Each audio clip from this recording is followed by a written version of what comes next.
Bwiza yabwiye Juno ati bose basigaye wiyizire, siga Joyeuse, siga Always, ubundi uze nkwiteteshereze sheri. Arega uko ubibona ubona atari inteshamutwe, wigize ugira amahoro ryari uri kumwe nabo. Nta bandi Bwiza yavugaga usibye kuvuga Always ndetse n'uwo bita Joyeuse. Bwiza akomeza agira ati ariga ninjye mukuru ndetse sinanafuha, nagutetesha nkanagutonesha, ariga ninjyewe tuberanye, naho abandi bo barabeshya, ubona ukuntu bose ubasumba. Buriya Always iyo muhagararanye nakugera ku rutugu, rekana na Joyeuse we nakugera buriya mu kwaha. Fata iyo foto Juno, kandi ushaka wamenya ubwenge. Uwo ni Bwiza na Juno. Bwiza aramukukana da. Bwiza yaje kubwira Juno ijambo rikomeye cyane abandi bose batigeze bamubwira. Harangije amukora mu bwanwa aramubwira ati sheri Juno nkunda. Nshuti yanjye, niba aribwo bwa mbere ugeze kuri ino channel yanjye cyangwa kuri ino YouTube yanjye, biragusaba ko ukora subscribe, share, comment, bikagukana no kunzogera. Nyaboneka iyi nzogera mba nkubwira ngo ukandeho no kugira ngo amakuru ajya kugeraho ku gihe. Imibare y'abantu bakanda kunzogera ni mike cyane, rero mumfashe twongere imibare yo gukanda kunzogera.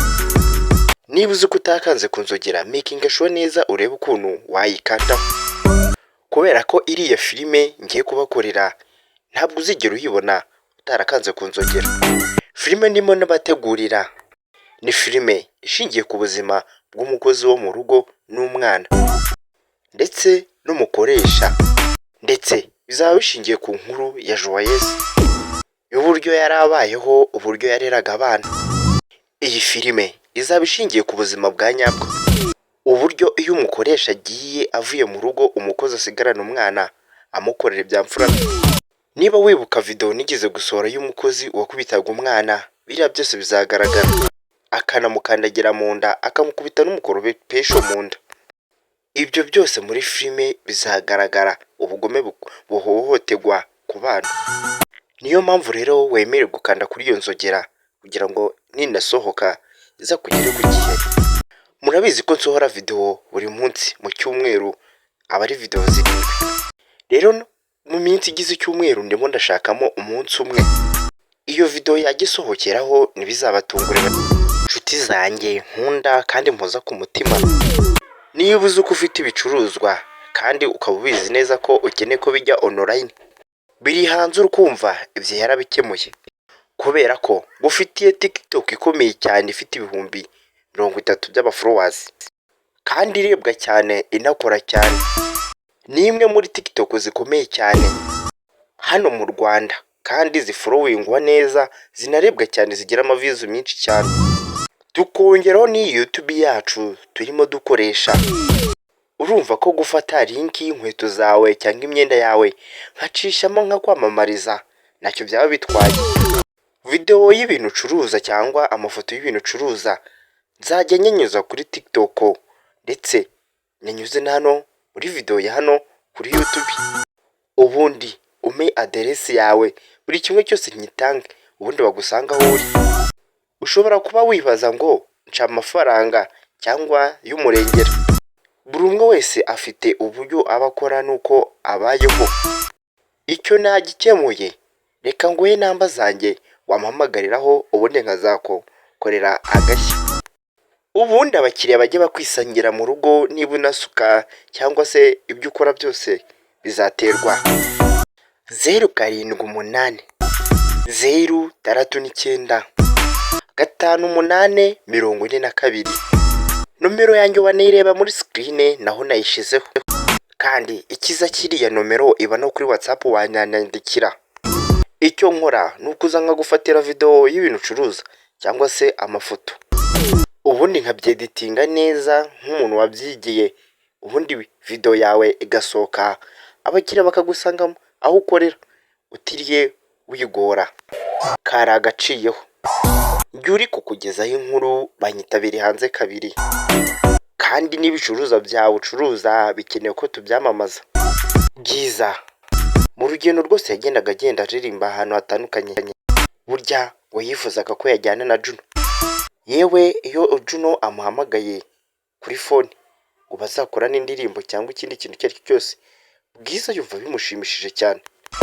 Bwiza akunda Juno ku rwego rwo hejuru kurusha Aloyizi ndetse n'uyu mukobwa uri mu gatwiko ngo ni Joyeuse. Bwiza ni umukobwa mwiza cyane kandi ushinguye, yewe ufite ishinya ikurura abantu, amaso yose nayakubwiye. Ni umukobwa muremure kandi wambara akaberwa. Ni umuhanzikazi kandi kinyamwuga.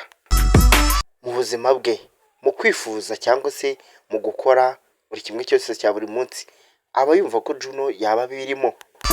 Gusa nawe ureba neza, nyamara iyi couple yaba iryoshye, yaba imeze neza. Gusa Bwiza ntabwo aba yorohewe bitewe n'uko hari abakeba be bamutanze, haba ari ugendera mu kigare, haba n'uwariye ku buzima bwa nyabwo kandi bikwiye. Gusa Bwiza ibi byose akora abikora mu ibanga, kuko buri utuntu twa Bwiza twose adutwara buke buke, kubera ko azi ko neza Juno icyo akunda. Ureke nk'abajya mu rugo kwa Juno bagateka ubugari bakarara bameze nk'aho bagiye kwifotoza cyangwa kwirira amapica cyangwa kwirira indyo nziza ariko itazahoraho. Yewe Bwiza we ibi ntabikozwa kuko afite amafaranga ndetse menshi cyane. Burya Bwiza n'iwabo mu muryango we wabo baranakize, bafite akantu, ntabwo ari ba bantu basabiriza umunyu, kubera ko ameze nk'igikomangoma iwabo. Gusa ntitukavuge Bwiza gusa, kuko Juno nawe yageze kuri uyu mukobwa wumva ari agatangaza, ndetse amahoro yose aba yarabuze azira rimwe, kubera ko uyu mukobwa bamuturishije bamutwaye neza cyane. Niyo mpamvu Juno ashobora gufata umunsi umwe wose ndetse akaba ari kumwe na Bwiza, kandi ngo nta bindi bintu baba barimo. Iyo barangije kwandika indirimbo bari kunywa n'akantu bitamo, bararirimba bagaseka, bakagira bagakina na karubito, ibyo bita iby'abana, bakarebana akana ko mu jisho bakavuga ati iyo menya. Gusa nubwo Bwiza akora ibi byose abikorera Juno, amwitaho, amufata neza, Bwiza afite umuntu nawe umwirukankaho cyane, Shiro wa kera, abo bita ngo ni aba ex, mbaza icyo bapfuye, gusa ngo abacungira hafi cyane. Yewe rwashizeho ngo n'umukameramani photographe akajya afotora ahantu Bwiza hose aciye naho yagiye, niba no muri toilette amucunga sinzi. Gusa afite maneko zimugendaho cyane bikomeye cyane. Umunsi umwe baba bari kumwe na Juno, batungwa no kubona ifoto yabo yageze hanze, bose barabyibaza, bahita bamenya ko burya baba barimo. Niyo mpamvu bafata umwanzuro wo gufata imodoka bakajya kure, yewe ngo ntibatinya no gutega indege bakajya nko mu kindi gihugu. Noneho ngo twibaze ko niba bazaba ababaneka bazakomeza kubagendaho, bakigira ku mucanga ku mazi, ubundi bakigira mu byabo, barangiza bakagaruka.